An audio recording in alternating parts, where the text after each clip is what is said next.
எல்லாருக்கும் வணக்கங்க.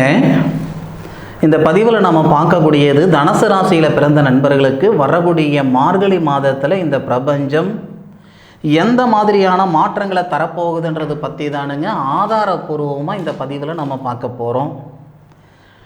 மார்கழி மாதம் 1ஆம் தேதி சோமவாரம் சொல்லக்கூடிய திங்கட்கிழமை அதிகாலை சிவபெருமான அவதரித்த நட்சத்திரம் சொல்லக்கூடிய திருவாதிரை நட்சத்திரத்தில் மிதுன ராசி தனுசு லக்னத்தில் தானுங்க இந்த மாதம் பிறக்கப்படுது. பொதுவாகவே தனுசு ராசியில் பிறந்தவங்க மற்றவங்களுடைய வாழ்வாதாரத்துக்கு காரணமாக இருந்தாலும் இருப்பாங்களே தவிர யாருடைய அழிவுக்கும் காரணமாக இருக்க மாட்டாங்க. சொந்தம் பந்தம் அண்ணன் தம்பி அக்கா தங்கச்சி மாமன் மச்சான் 1000 பேர் இருந்தாலும் தானாக கையை ஊனி கரணம் போட்டு மேலுக்கு வந்தவங்க இந்த தனுசு ராசியில் பிறந்தவங்க ரொம்ப ஜாஸ்தி. அப்போது தனுசு ராசியில் பிறந்த நண்பர்களுக்கு வாழ்க்கையிலையும் சரி வாழ்வாதாரத்திலையும் சரி வர்ற மார்கழி மாதம் என்ன மாற்றத்தை தரப்போகுது? சாதகமாக இருக்க போகுதா மார்கழி மாதம் அல்லது பாதகமாக இருக்க போகுதா மார்கழி மாதம்? முழுமையாக துல்லியமாக இந்த பதிவில் நம்ம பார்க்க போகிறோம். தனுசு ராசியாதிபதி குரு பகவான். ஒவ்வொரு ராசிக்கும் ராசியாதிபதி ஒவ்வொருத்தரும் வராங்க. அப்போ தனுசு ராசியாதிபதி குரு பகவானுக்கு 2 பாத்தியம். ஒன்று தனுசு, 2வது பாத்தியம் எதுன்னு கேட்டிங்கன்னா மீனம். இந்த 2 பாத்தியத்துக்கு அதிபதி குரு பகவான் தானுங்க. குரு பகவான் தனுசு ராசிக்கு 6வது பாவகத்தில் மறைவு ஸ்தானத்தில் கிட்டத்தட்ட பார்த்திங்கன்னா ஒரு 6-7 மாத காலமாக இருந்துக்கிட்டு இருக்கிறார். ஆனால் இந்த மாதத்தில் மார்கழி மாதத்தில் என்ன சிறப்பு அப்படின்னா, சூரிய பகவான் தனுசு ராசிக்கு 9வது பாவகத்துக்கு அதிபதி சூரிய பகவான் தனுசு ராசியில் முழுமையாக இந்த மாதம் முழுவதும் சஞ்சாரிக்கக்கூடிய ஒரு காலகட்டம். எல்லா மார்கழி மாதமும் சூரிய பகவான் தனுசு ராசியில் தானுங்க வந்து பயணிப்பார். அப்போது சூரிய பகவான் 9வது பாவகத்துக்கு அதிபதி, அதாவது பிதிரு ஸ்தானாதிபதின்னு சொல்லுவாங்க. இந்த விருச்சிக ராசிக்காரங்களுக்கு மட்டுமே இந்த பிராத்தம் என்னன்னா, பிதிரு ஸ்தானாதிபதின்னா என்ன அர்த்தம்னா அதாவது நம்ம அப்பான்னு சொல்லுவோம், தந்தை ஸ்தானம்னு சொல்லுவோம். பிதிரு ஸ்தானம்னா என்னன்னா தந்தை ஸ்தானம் சொல்லுவோம். பிதிரு ஸ்தானாதிபதி யாருன்னு கேட்டிங்கன்னா அந்த வீட்டுக்கு அதிபதி யாரோ அவர் தான். ஆனால் பிதிர் காரகன் யாருன்னு கேட்டிங்கன்னா சூரியன். விருச்சிக ராசிக்காரங்களுக்கு பிதிரு ஸ்தானாதிபதியும் பிதிர் காரகனும் ஒருத்தரே. அப்பேற்பட்ட சூரியன் உங்கள் ராசியில் சஞ்சாரிக்கும் பொழுது பூர்வ புண்ணிய ஸ்தானத்தில் இருக்கிற சங்கடங்களும் நீங்கும், முன்னோர்களுடைய அனுகிரகங்களும் வரும். தனுசு ராசியில் பிறந்தவங்க தாயுடைய அனுகிரகங்கள், அதாவது அப்பாவை பெற்ற பாட்டி, இது வந்து அப்பிச்சின்னு சொல்லுவாங்க எங்கள் ஊர் பக்கம். ஒரு பக்கம் வந்து பார்த்திங்கன்னா ஆயான்னு சொல்லுவாங்க, ஒரு பக்கம் பாட்டின்னு சொல்லுவாங்க. தன்னுடைய தந்தையை பெற்ற அம்மாவுடைய அனுகிரகங்கள் வரணும்னா தனுசு ராசிக்காரங்களுக்கு இந்த பதிவு வந்து என்னடா இது மாசப்பலன் சொல்லாமல் இப்படி சொல்கிறாரே இவர் அப்படின்னு நினைக்காதீங்க. சத்தியமாக அற்புதமான பதிவு கேட்டுக்கோங்க. உங்களுடைய குடும்பம் வம்ச விருத்தி அப்படின்னா உங்கள் அப்பாவை பெற்ற அம்மா, உங்கள் அப்பாவை பெற்ற அம்மான்றவங்க 3 தலைமுறையை பார்த்தவங்க. அப்பேற்பட்டவங்களுடைய அனுகிரகங்கள் வரக்கூடிய அற்புதமான தருணம் என்னன்னா, உத்தரம் நட்சத்திரம் சொல்லக்கூடிய சூரிய பகவானுடைய நட்சத்திரத்தில் கேது பகவானும், கேது பகவானுடைய நட்சத்திரம் சொல்லக்கூடிய மூலம் நட்சத்திரத்தில் சூரியனும் கேதுவும் நட்சத்திர பரிவர்த்தனை. சரி, இந்த ஒரு அமைப்பு இருந்தால் மட்டும் உங்களுக்கு எல்லா வளர்ச்சியும் வந்துருமா சார்? இங்கே தான் ஒரு விஷயம் இருக்குது. தனுசு ராசியாதிபதி யாருன்னு கேட்டிங்கன்னா குரு பகவான். அந்த குரு பகவான் 5வது பார்வையாக கேது பகவானை பார்ப்பார். 5வது பார்வையாக குரு பகவான் மட்டுமே தனுசு ராசிக்கு மிக யோகமான ஒரு கிரகம், ராசியாதிபதி, மேலான யோகத்தையும் கொடுக்கக்கூடியவர். அப்போது அந்த குரு பகவான் யாருடைய நட்சத்திரத்தில் யாருடைய வீட்டில் இருக்கிறாரு அப்படின்னு பார்க்கும் பொழுது ரிஷபம் தனுசு ராசிக்கு 6வது பாவகத்தில் சந்திரனுடைய நட்சத்திரம் ரோகிணி நட்சத்திரத்தில் 4வது பாதத்தில். ரோகிணி நட்சத்திரம்ன்றது கிருஷ்ண பகவான் அவதரித்த நட்சத்திரம். அந்த சந்திரன் மகர, அதாவது மார்கழி மாதம் 1 தேதியில் உங்களுடைய ராசிக்கு, தனுசு ராசிக்கு ஆப்போசிட்டான 7வது பாவகம் மிதுனத்தில் இருந்து தனுசு ராசியை பார்க்குறார். நான் என்ன சொல்ல வரேன்னா, சந்திரன் அப்படின்றவர் உங்களுடைய ராசியும் பார்க்குறாரு, உங்களுடைய ராசிநாதனான குருவுக்கு நட்சத்திரமும் கொடுக்குறார். மிகப்பெரிய யோகம். சூரிய பகவான் உங்கள் ராசியில் இருக்கிறாரு, உங்கள் ராசிக்கு 10வது பாவகத்தில் இருக்கக்கூடிய கேது பகவானுக்கு நட்சத்திரம் கொடுக்குறாரு, அந்த கேது பகவானை குரு பார்க்குறாரு. இதனால் தாயை தகப்பனை பெற்றவங்களுடைய முழுமையான ஆசீர்வாதம், அதுவும் பாட்டியுடைய ஆசீர்வாதம், அனுகிரகங்கள், புண்ணியம், பிராப்தம், என்ன வேணாலும் சொல்லலாம், இதெல்லாம் முழுமையாக கிடைக்கும். தயவு செய்து தனுசு ராசியில் பிறந்தவங்க இந்த தருணத்தில் உங்கள் பாட்டியை நீங்கள் இழந்தவராக இருந்தால், உங்களுடைய பாட்டியை நீங்கள் இழந்தவராக இருந்தால், உங்களுடைய பாட்டியை எந்த இடத்துல அடக்கம் பண்ணியிருக்கிறாங்களோ அந்த இடத்துக்கு போய் அவங்களுக்கு பிடிச்சமான பொருள் என்ன, ஒரு தலவாழை இலை போட்டு, அவங்களுக்கு பிடிச்சது என்ன, அவங்களுக்கு கரிசோறு பிடிக்கும் அப்படின்னா செய்யுங்க, தப்பில்லை. இல்லை ஸ்வீட்டு பிடிக்கும், அது பிடிக்கும், இது அவங்களுக்கு என்னென்ன பிடிக்குமோ இது எல்லாமே ஒரு தலவாழை இலை போட்டு, சார் அடக்கம் பண்ண இடத்துல இது செய்யலாமா சார்? தாராளமாக செய்யலாம்.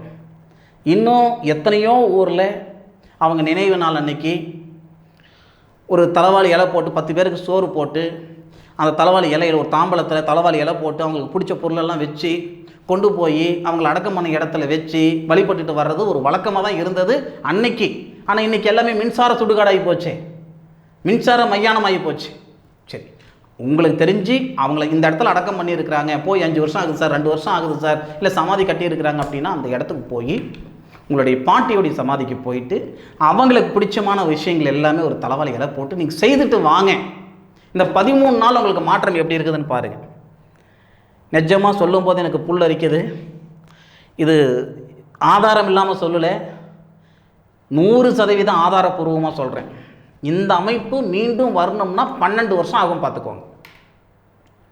சரிங்களா? 12 வருஷம் கழித்து கூட உங்களுக்கு 12 வருஷம் கழித்து குரு வந்து ரிஷபத்துக்கு வந்துடுவார். ஆனால் அந்த நேரத்தில் கேது கன்னிக்கு வரணும், கன்னியில் சூரியனுடைய நட்சத்திரம் வாங்கணும், நட்சத்திரம் கொடுத்த சூரியன் உங்கள் ராசிக்கு வரணும். இதெல்லாம் நடக்கிற கதையா? இந்த நிமிஷம் இந்த செகண்ட் முடிச்சு போச்சு, மீண்டும் வராது. அதனால் இதுக்கு மேற்கொண்டு இந்த மாதிரி சூழல் வருது வரலாம் அப்பாற்பட்ட விஷயம். வந்த நேரத்தை சரியான முறையில் பயன்படுத்திக்குவாங்க. எத்தனையோ பேருக்கு பூர்வ புண்ணிய சாபம் இருக்கும். 5 பேர் பிறந்திருக்கோம் சார், கூட பிறந்தவங்க ஒருத்தரோட நல்லா இல்லை சார், யாருக்கும் கல்யாணம் ஆகலை சார், யாருக்கும் குழந்தை இல்லை சார், ஏதோ ஒரு சங்கடம் இருக்குது அப்படின்னா இந்த நேரத்தில் உங்களுடைய வம்ச விருத்தி செய்த உங்களுடைய பாட்டியை வணங்குங்க. மார்கழி 1ஆம் தேதியிலிருந்து மார்கழி 13ஆம் தேதி வரைக்கும் இந்த பிரார்த்தம் உங்களுக்கு இருக்குது. மார்கழி 1லிருந்து மார்கழி 13 வரைக்கும் இந்த பிரார்த்தம் நிச்சயமாக இருக்குது, அதில் மாற்று கருத்து கிடையவே கிடையாது. அதுபோக தனுசு ராசியில் பிறந்தவங்களுக்கு மார்கழி 13 தேதிக்குள்ளார ஏதோ ஒரு வகையில் இந்த பிரபஞ்சம் ஒரு நல்ல அனுகூலம் உங்களுக்கு கொடுக்க போகுது. சரியா? இந்த வழிமுறை செய்துட்டு வாங்க. இது ரொம்ப ரொம்ப ரொம்ப ரொம்ப ரொம்ப பெஸ்ட்டான ஒரு வழிமுறை. இது வாழ்ந்த தெய்வம் அவங்க. 2வது, போகிறவங்க தெரிஞ்சவங்க போகிறாங்க வராங்க செய்கிறாங்க, தெரியாதவங்க என்ன பண்ணுவாங்க, அவங்களுக்கு இந்த சூழல் நல்லா இருக்குமா? நிச்சயமாக நல்லா இருக்கும். சரியா? உங்களுடைய வீட்டுக்கு பக்கத்துலேயோ கொஞ்சம் தூரமாகவோ போகிற கங்கை, நிற்கிற கங்கை இல்லாமல், அதாவது ஏரி இல்லாமல் ஆறு போகுதுன்னா அந்த ஆற்றுல போய் மார்கழி 1ஆம் தேதியிலிருந்து மார்கழி மாதம் 13 தேதிக்குள்ளார ஏதாவது ஒரு நாள், ஆனால் ராவு காலத்தில் செய்யுங்க. இந்த வழிமுறை ராவு காலத்தில் செய்யுங்க. நீங்கள் அந்த போகிற கங்கையில் முழுகிட்டு 3 முழுகு முழுகிட்டு சூரிய பகவானை பார்த்து நமஸ்காரம் செய்து சூரிய பகவானை பார்த்து நீங்கள் வழிமுறை பண்ணிட்டு வாங்க. அதாவது வழிபாடு செய்துக்கிட்டு வாங்க, வணங்கிட்டு வாங்க. நிச்சயமாக நல்ல விதமாக இருக்கும். அந்த 13 நாள் கழித்து உங்கள் ராசியில் இருக்கக்கூடிய சூரிய பகவான் பூராடம் நட்சத்திரம்னு சொல்லக்கூடிய சுக்கிர பகவானுடைய நட்சத்திரத்துக்கு வரார். அப்போது சுக்கிரன் அந்த 13ஆம் தேதி உங்கள் ராசிக்கு 3வது பாவகத்துக்கு போயிடுவார். அண்ணன் தம்பிகளுக்குள்ள கருத்து வேறுபாடு ஏற்பட்டுடும். கூட பிறந்த பிறப்பு அது அண்ணன் தம்பி இருக்கணும்னு அவசியம் இல்லை. அக்கா தம்பியாக இருக்கலாம், அக்கா தங்கச்சியாக இருக்கலாம், தம்பி அக்காவாக இருக்கலாம், எப்படியோ ஒன்று. கூட பிறந்த பிறப்புகள் இவங்களுக்கு இடையிலேயே ஒரு சில சங்கடங்களை ஏற்படுத்திவிடும். என்னன்னா, சுக்கிர பகவானுடைய வீட்டில் குரு இருப்பார். சுக்கிர பகவானுடைய சாரத்தில் சூரிய பகவான் குருவுடைய வீட்டில் இருப்பார். சூரிய பகவானுக்கு 6வது பாவகத்தில் குரு.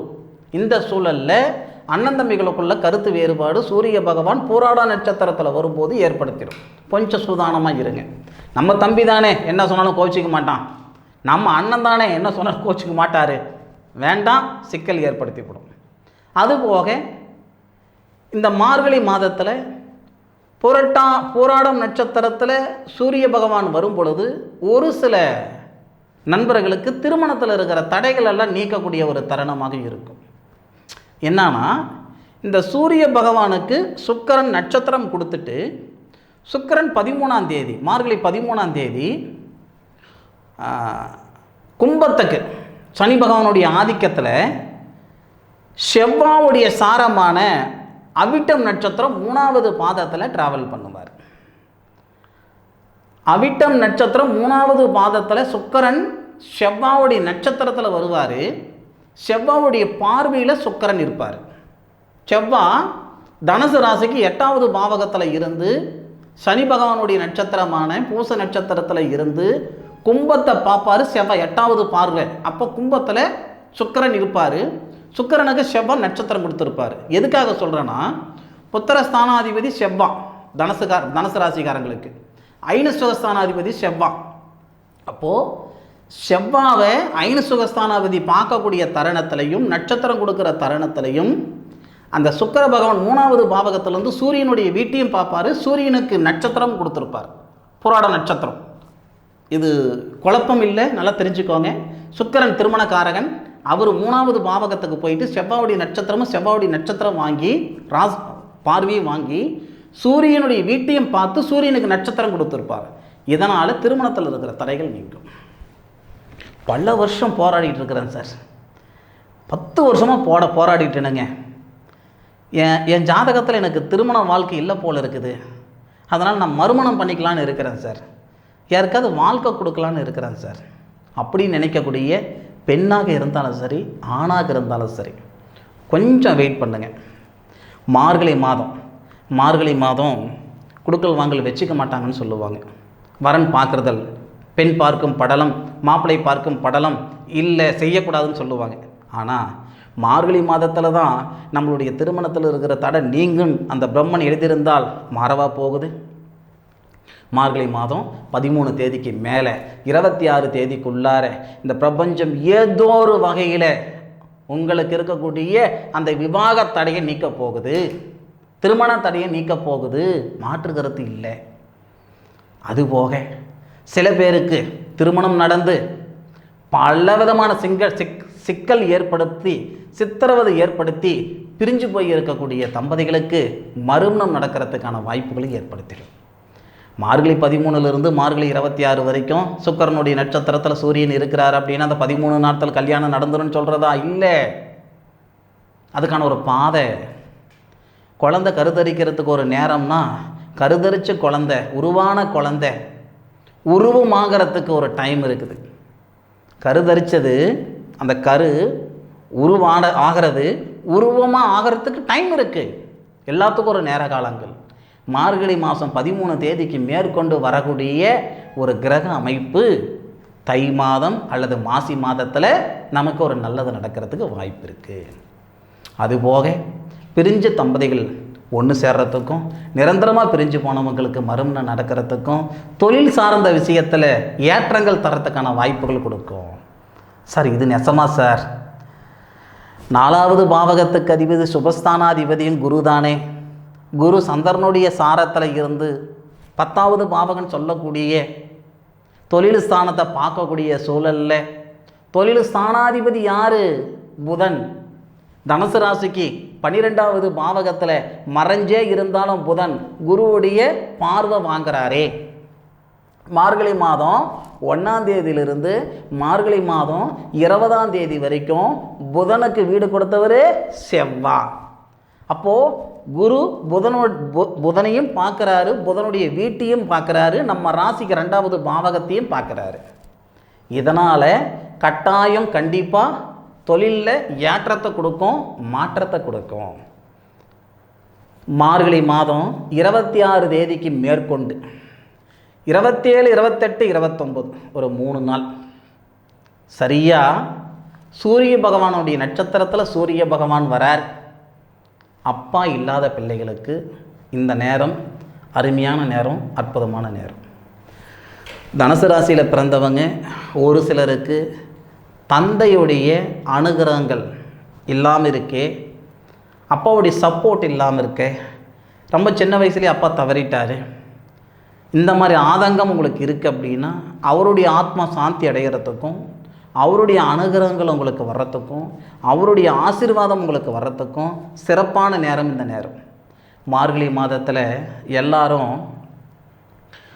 எல்லா கோவிலும் திறந்திருக்கும், ஏன் சொர்க்கவாசலே திறந்திருக்கும் இந்த மாதத்தில், அப்படி தானே பிளான் பண்ணுவாங்க, அப்படி தான் நினைப்பாங்க.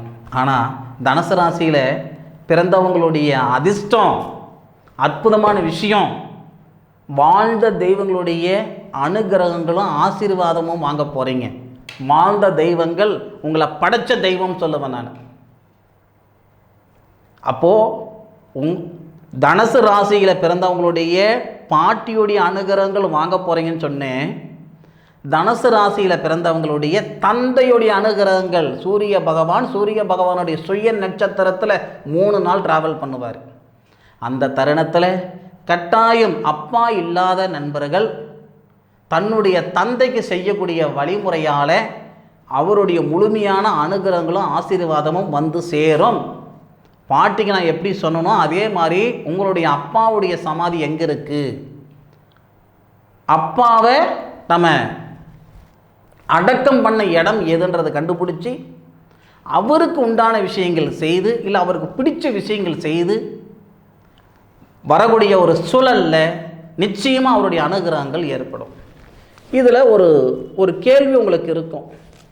அப்போது சாமியிலிருந்து தவறுனவங்க வரைக்கும் அவங்களுக்கு பிடிச்சது என்னவோ அதை நம்ம செஞ்சால் தான் அவங்க நம்ம பார்ப்பாங்களா? நியாயமான கேள்வி தானே. நமக்கு ஏதாவது செய்வாங்களா, பண்ணுவாங்களா? அப்படி கிடையாது. அதுக்கான நேர காலங்கள் வேணும், அதுக்கான தருணம் வேணும். கோயிலுக்கே நீங்கள் போகிறீங்கன்னா தெரியாமல் தான் நான் கேட்குறேன், நினச்ச உடனே உங்களால் போயிட முடியுமா? சொல்லுங்கள் பார்க்கலாம். திருப்பதி போகணும்னு நினைக்கிறீங்க, சபரிமலை போகணும்னு நினைக்கிறீங்க, பழனி போகணும்னு நினைக்கிறீங்க, யாராவது நினச்ச உடனே நான் போயிட்டேன்னு சொல்லுங்கள் பார்க்கலாம். அந்த பிரார்த்தம் இருந்தால் தான் நீங்கள் அங்கே போக முடியும். சாமி கேட்கல இது செய்ய அது செய்யன்ட்டு நாம் செய்கிறோம். அந்த மாதிரி இந்த தருணமானது தந்தையுடைய முழுமையான அனுகிரகங்கள் வாங்கக்கூடிய அற்புதமான பிரார்த்தம். சொல்லப்போனால் இந்த காணொலியை நீங்கள் பார்க்குறீங்கன்னா நீங்கள் கொடுத்து வச்சவங்க. என்ன நான் பெருமை பித்திக்கிறதுக்காக நான் சொல்லலை, ஏதோ ஒரு வகையில் இந்த பிரபஞ்சம் நமக்கான பாதையை காட்டும்னு சொல்லுவாங்க இல்லையா, அந்த மாதிரி நினச்சிக்கோங்க. தந்தையுடைய முழுமையான அனுகிரகங்கள் வேணும். தவறுனவங்க, தந்தை தவறிட்டார் அப்படின்னு நினைக்கிறவங்க, அவங்களுடைய அனுகிரகங்களும் அவ்வளோ ஆசீர்வாதமும் ஏன் அவருடைய ஆத்மா சாந்தி அடையணும்னா இந்த தருணத்தில் அவருக்கு நீங்கள் செய்ய வேண்டிய ஒரு சூழலில் நிச்சயமாக நல்லது நடக்கும். அதில் மாற்றுக்கிறது கிடையாது. இன்னும் ஒரு சிலருக்கு குழந்தை பாக்கியம் இல்லாமல் சிரமப்பட்டுட்டு இருக்கிறீங்கன்னு வச்சுக்கோங்க. மார்கழி 26, 27, 26 பூராட நட்சத்திரத்தில் தான் சூரியன் இருப்பார். 27, 28, 29 இந்த 3 நாள் தந்தையை அடக்கம் பண்ண அந்த அமைப்பு எங்கே இருக்குதுன்னு தேடி பிடிச்சி, அதாவது தந்தையை இழந்தவராக இருந்து உங்களுக்கு குழந்தை பாக்கியம் இல்லைன்னா அவங்களுக்கு தான் இந்த வழிமுறை. சரியா? அப்படி அந்த தந்தையை வழிபட்டுட்டு வர தருணத்தில் தவறி போன உங்களுடைய தந்தையை உங்கள் வயிற்றில் வந்து நிற்பார், உங்களுக்கு மகனாக வந்து பிறப்பார். சாமி மேலே சத்தியமாக உண்மை, நிச்சயமாக அது நடக்கும். அடுத்த வருஷம் மார்கழி மாதத்தில் ஐயா எனக்கு ஆம்பளை பிள்ளை பிறந்திருக்குதுங்க, என் அப்பனே எனக்கு வந்து பிறந்திருக்கிறாருங்க அப்படின்னு நீங்கள் சொல்லலைன்னா என்னன்னு கேளுங்க ஐயா. நிச்சயமாக அற்புதமான ஒரு பதிவு. நிறைய மகர ராசி, மகரமே வருது பாருங்கள். போன பதிவில் அதே மாதிரி தான் வந்தது. சரியா? ஏன்னா மகர ராசிக்கு நிறைய விஷயம் இருக்குது. சரிங்களா? அதுக்காக அதே தான் வந்துட்டுருக்கு. தனுசு ராசியில் பிறந்தவங்களுக்கு பிரமாதமான ஒரு தருணம் இந்த மார்கழி மாதம், பயன்படுத்திக்கோங்க. சரி நண்பர்களே, இந்த பதிவு கட்டாயம் கண்டிப்பாக தனுசு ராசியில் பிறந்தவங்களுக்கு பயனுள்ளதாக இருக்கும் அப்படின்னு நான் மனசார நம்புகிறேன். இந்த பதிவு பற்றி உண்டான கருத்துக்களை கமெண்ட் பாக்ஸில் பதிவு பண்ணுங்கள். மீண்டும் அடுத்த ஒரு அற்புதமான தருணத்தில் உங்கள் அனைவரையும் சந்திக்கும் வரை உங்களிடமிருந்து விடைபெறுவது உங்கள் வீட்டு ஜோதிட நண்பனான காளிதாஸ் மணிகண்டன். திருச்சிற்றம்பலம். வாழ்க வையகம், வாழ்க வளமுடன்.